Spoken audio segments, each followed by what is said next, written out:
তোমার নাম্বার না?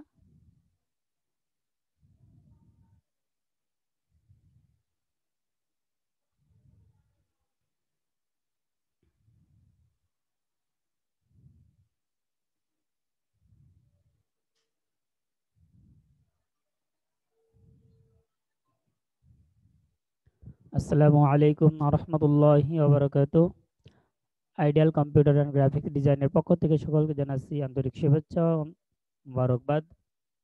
আমরা ফটোশপ সিসি গ্রাফিক্স ডিজাইনের ক্লাস আবার উপস্থিত হতে পেরেছি। আমরা গত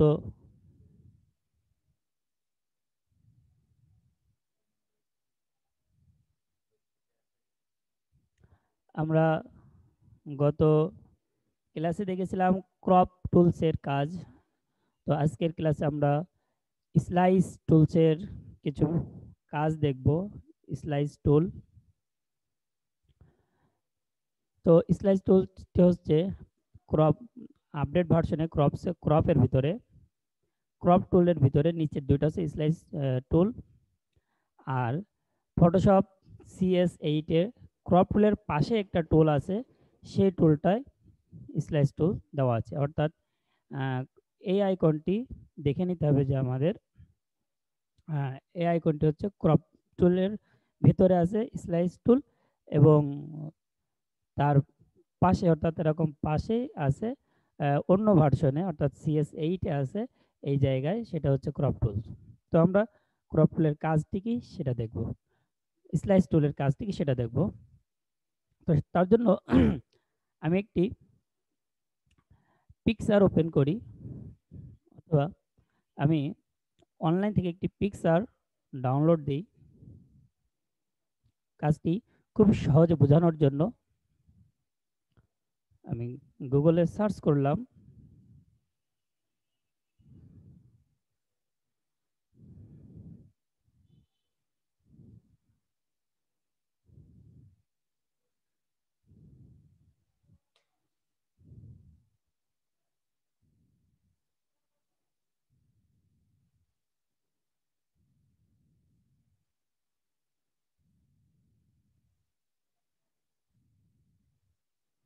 এই পেজটিকে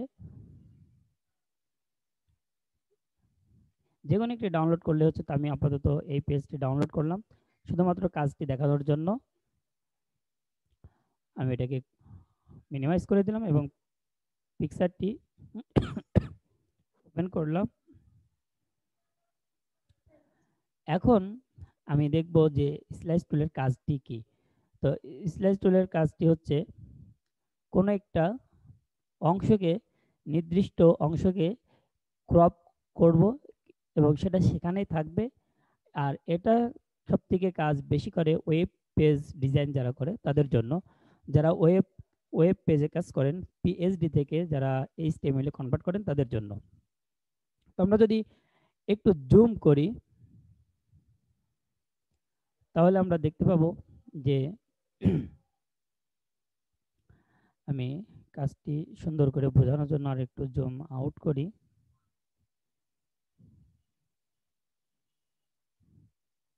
আর ভালো করে বোঝানোর জন্য আমি কিছু ক্রপ করে আগে ফেলে দিই।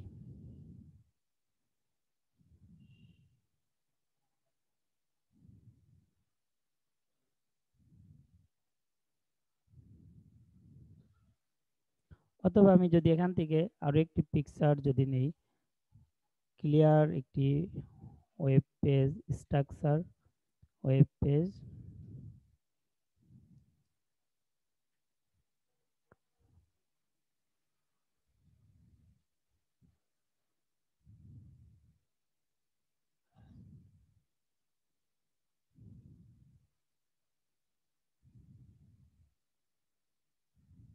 আমি এটাই নিয়ে এটাতে বোঝাতে আরো একটু সুন্দর সুবিধা হবে।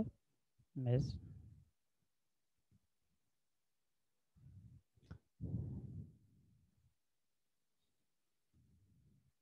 হ্যাঁ, এখানে আমার বোঝাতে আরো সুন্দর সুবিধা হবে। আমি এখানে দেখতে পাচ্ছি যে এখানে এতটুকু একটা পিকচার এবং এখানে একটি লোগো আছে, এখানে একটা লোগো আছে, এখানে একটি লোগো আছে, এখানে কিছু নাম আছে, এখানেও কিছু নাম আছে এবং এভাবে করে কিন্তু প্রত্যেকটা জিনিস আমরা দেখতে পাচ্ছি এক একটা অংশে অংশে বিভক্ত রয়েছে এই যেখানে। এই জিনিসগুলো আমরা যদি কোনো একটা ওয়েব ব্রাউজ করি, যেমন আমি যদি এখানে www.nu.gov.bd, এখান থেকে আসলো না। আচ্ছা, ন্যাশনাল ইউনিভার্সিটি, আচ্ছা এনু রেজাল্ট, ন্যাশনাল ইউনিভার্সিটি।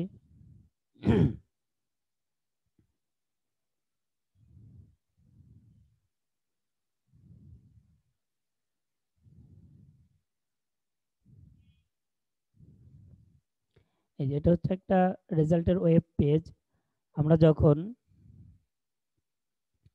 কোন একটা লেখার উপরে মাউসে কার্সার রাখতেছি তখন মাউসটা কিন্তু একটা হাতের আইকনে পরিবর্তন হয়ে যাচ্ছে এবং যেটার উপর রাখছি সেটা কিন্তু যখন হোভার হচ্ছে তখন ওটা সবুজ হচ্ছে এবং কালার লেটার টেক্সট কালারটি হোয়াইট অর্থাৎ সাদা হয়ে যাচ্ছে। এই যে একটি একটি কাজ, এটা যদি আমাদের এইচটিএমএল এ যদি ডিজাইন করা থাকে তাহলে এই কাজগুলো এরকম ভাবে ডিজাইন করা হবে, কিন্তু এখানে তো একটা পিকচার হয়ে থাকবে, এখানে তো আর আমার হাত মতন দেখাচ্ছে না। এই কাজগুলো এখানে একটি একটি যখন আলাদা আলাদা করা হয়েছে সেই আলাদা আলাদা করার জন্য প্রথমে একটা ডিজাইন করার পরে ওটাকে স্লাইস করে কেটে দেওয়া হয় সেই কাজের জন্য। তো আমরা প্রথমে স্লাইস টুলটি নিলাম এবং প্রথমে আমরা এখান থেকে এটা কেটে খণ্ড করে নিলাম। খণ্ড করার পরে আমরা এডিট স্লাইস অপশন, এই অপশনে এসে আমরা এখানে দেখতে পাচ্ছি যে ইউআরএল ইউআরএল, এখানে যদি আমরা এই যে লেখাটি লেখার উপরে নিয়ে গেলে কিন্তু একটা লিঙ্ক আছে এর ভিতরে, সেই লিঙ্কে চলে যাবে। এর ভিতরে একটা লিঙ্ক আছে, এই লিঙ্কে চলে যাবে। তা আমি আমার যদি এখান থেকে ফেসবুক এই যে লিঙ্কটা যদি আমি ওখানে দিয়ে দিই, যেমন এটা ফেসবুক আছে, আমি ফেসবুকের লিঙ্কটা আমি এখানে দিয়ে দিলাম, দিয়ে ওকে করলাম এবং পরবর্তীতে এখানে আর একটা স্লাইস নিলাম যে আমাদের এই পরিপূর্ণ এটাকে একটা স্লাইস করে নিলাম। এখানে আমি রাইট ক্লিক করলাম, করার পরে আমি ফেসবুক থেকে আমার মূল সোর্স প্যানেলে যদি আমি যাই, এটাকে কপি করে আমি এখানে এটা দিয়ে দিলাম, দিয়ে ওকে করলাম এবং এখানে আরেকটা স্লাইস নিলাম, নিয়ে এ পর্যন্ত ক্রপ করে নিলাম। নেওয়ার পরে আমি এখানে রাইট কে দিয়ে এডিট অপশনে গেলাম এবং এখান থেকে যদি আমি আমার কোন একটা পেজে যদি আমি লিঙ্কটা কোন একটা পেজের লিঙ্ক যদি দিয়ে দিই, যেমন এই যে আইডিয়াল কম্পিউটার, এটা হচ্ছে একটা গ্রুপ, এই গ্রুপ পেজের লিঙ্কটা আমি এখান থেকে কপি করলাম এবং এখানে নিয়ে এসে আমি এটা দিয়ে দিলাম। এভাবে করে যখন আমি ছোট ছোট করে সবগুলো কাটা যাবে,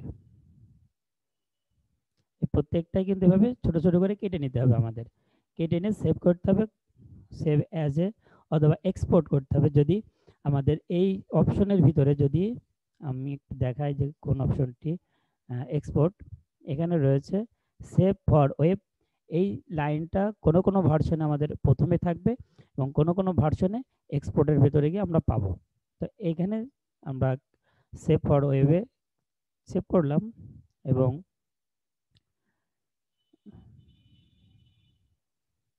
এখান থেকে আমরা কোনো কাজ না করেই সেভ দিতে পারি। তারপর একটু দেখে এখানে কোনো সেটিংস করা লাগে কিনা। আচ্ছা, আমরা এখানে সেভ দিতে পারি।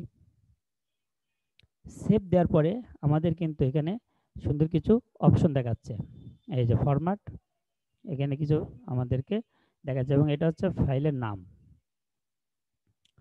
তো আমরা এখানে HTML অনলি আমরা যদি দিই HTML অ্যান্ড ইমেজ, এখানে শুধু ইমেজ দেওয়া যাবে, HTML অনলি দেওয়া যাবে এবং HTML অ্যান্ড ইমেজ, অর্থাৎ এখানে এগুলো প্রত্যেকটা কিন্তু একটা কোডিং এর মাধ্যমে তৈরি করা হয়েছে। তো আমি এখন এটাকে এভাবে দিয়ে দিলাম HTML অ্যান্ড ইমেজ দিয়ে আমি এখান থেকে সেভ বাটনে ক্লিক করলাম। এই যে সেভ বাটন আমি এখানে মার্ক করে দেখা দিলাম, এই সেভ বাটন এখান থেকে আমি ক্লিক করলাম। ক্লিক করার পর এটা কিন্তু সেভ হয়ে গেছে, কিন্তু আমি লক্ষ্য করি না যে এটা কোথায় সেভ হয়েছে। তারপর আমি আরও একবার যাই, দেখি কোথায় সেভ হয়েছে পেজটা।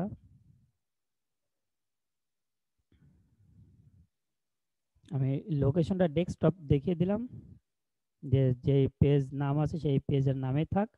আমি পুনরায় আবার এটা সেভ করতেছি। এখন আমি সেভ করেছি, সেভ করার সাথে সাথে কিন্তু এই আইকনে সেভ হয়েছে। আর এটাকে যদি আমরা এখানে এসে সেভ অ্যাজ দিলে আমরা যদি জেপিজিতে সেভ করি তাহলে কিন্তু ডেস্কটপটা দেখিয়ে দিই, আমরা এর কোনো পরিবর্তনই দেখতে পাবো না। এই যে একই জিনিস, সেম নাম, কিন্তু এটা হচ্ছে শুধুমাত্র পিকচার আর এটা হচ্ছে একটা ওয়েব পেজ। তাহলে খুব সহজে আমরা একটা ওয়েব পেজ ডিজাইন করে এরকমভাবে কনভার্ট করতে পারি। এখন এটাকে যদি আমরা ব্রাউজ করি, রাইটকে দিই, আমরা কোনো একটা ব্রাউজার ওপেন করি, এই যে ফায়ারফক্স আমরা ওপেন করলাম। ওপেন করার পর এটাতে কিন্তু আমার হাত চিহ্নটা আসতেছে না, এটাতে কিন্তু আসতেছে। আমরা এই দুইটা ক্রিয়েট করেছিলাম আর এইটা ক্রিয়েট করেছিলাম, আর কোনোটা কিন্তু হাত চিহ্ন আসতেছে না। অর্থাৎ এখানে যদি আমি ক্লিক করি তাহলে কিন্তু সরাসরি আমার ওয়েব পেজে নিয়ে যাবে, আমার ফেসবুক পেজে নিয়ে যাবে। তাহলে আমি এখানে ক্লিক করলাম, তাহলে আমার সরাসরি এই যে ফেসবুক পেজে চলে আসলো। আমি যদি আবার ব্যাকে যাই, আমার ওখানে নিয়ে আসবে। আমি যদি এখানে ক্লিক করি, এখানে আমি একটা লিঙ্ক দিয়েছিলাম আর এখানে এটা কিন্তু দিই নাই, ব্যাস এটাতে ক্লিক করি, তাহলে আমি দেখতে পাচ্ছি আমি যেখানকার লিঙ্ক দিয়েছি ঠিক সেই জায়গায় আমাকে নিয়ে চলে গেল। এই যে আমি যদি এখন ব্যাকে আসি, এখানে যদি ক্লিক করি তাহলে খুব সহজে একটা পেজ তৈরি করা যাবে। এটা হচ্ছে স্লাইস টুলের কাজ। তো আমরা স্লাইস টুলের কাজটি দেখলাম। তো এখন স্লাইস টুল দুইটা টুল আছে, সেম কাজ, সেজন্য আর বেশি কিছু এখানে বক্তব্য বা লেকচারের প্রয়োজন নাই। তো আমরা স্লাইস টুলটি নেওয়ার পর এখানে যখন আমরা রাইটকে দেবো, দিলে এডিট স্লাইস অপশন আসবে। এখান থেকে আমাদের এই লিঙ্কগুলো দিতে হয়, যেমন এখানে রয়েছে নেম, আমরা এটা কি নাম দিতে পারি, কি নাম দিয়ে সেভ করতে পারি। আর এটাকে ইউআরএল, এখানে আমরা আমাদের ওয়েব পেজে যে ইউআরএল আছে সেই ইউআরএলটা আমরা এখানে দিয়ে দেবো। তারপরে এটা হচ্ছে টার্গেট, এবং এই টার্গেটটা হচ্ছে যে আমরা যখন কিনা এখানে মাউস রাখতেছি, আমাদের এই মাউসের নিচে কিন্তু কোনো লেখা শো করতেছে না, কিন্তু যখন এটাই শো করতেছে না, অন্যান্য পেজে শো করে।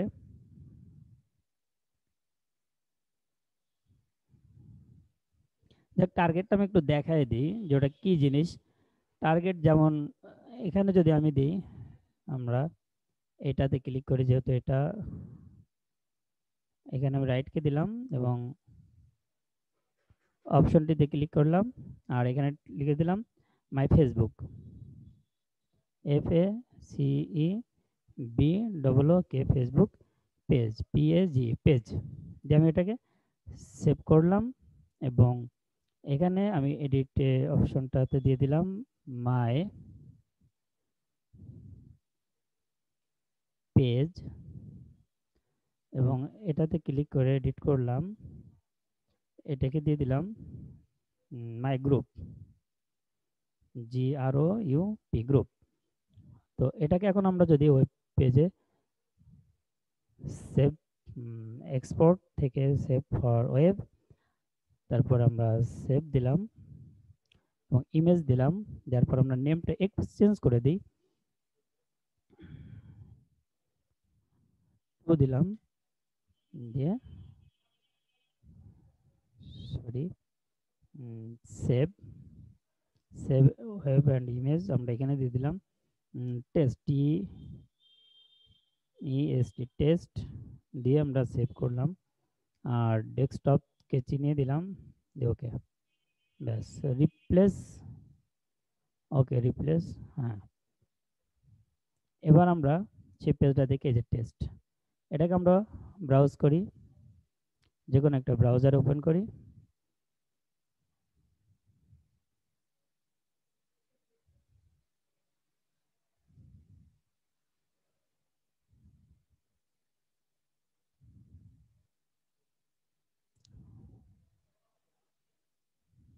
ও হ্যাঁ, যেটা চেয়েছিলাম এটা, এখানে ক্লিক করলে একটা নতুন একটা পেজে যে ওপেন হয়ে যাচ্ছে।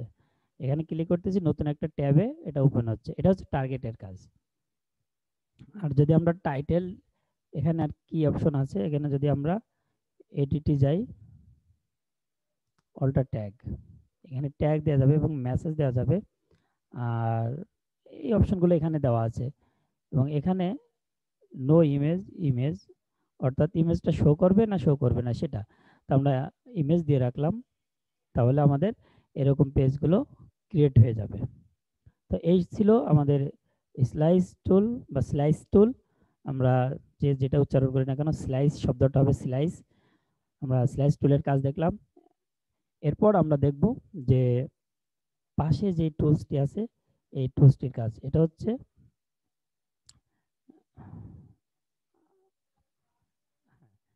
আমরা যে কোনো টুলের উপরে যখন রাখবো তখন তার শর্টকাট কমান্ড এবং টুলের নামটি এখানে আমাদের শো করবে। এই টুলসগুলোর কাজ আমরা পরবর্তী ভিডিওতে দেখব। সেই ভিডিওর ক্লিপগুলো পাওয়ার জন্য অবশ্যই আমাদের চ্যানেলটি সাবস্ক্রাইব করতে হবে এবং পাশে থাকা বেল আইকনটি প্রেস করে রাখতে হবে সর্বপ্রথম নোটিফিকেশন পাওয়ার জন্য। ধন্যবাদ এতক্ষণ ভিডিওটি দেখার জন্য। আসসালামু আলাইকুম ওয়া রাহমাতুল্লাহি ওয়া বারাকাতুহু।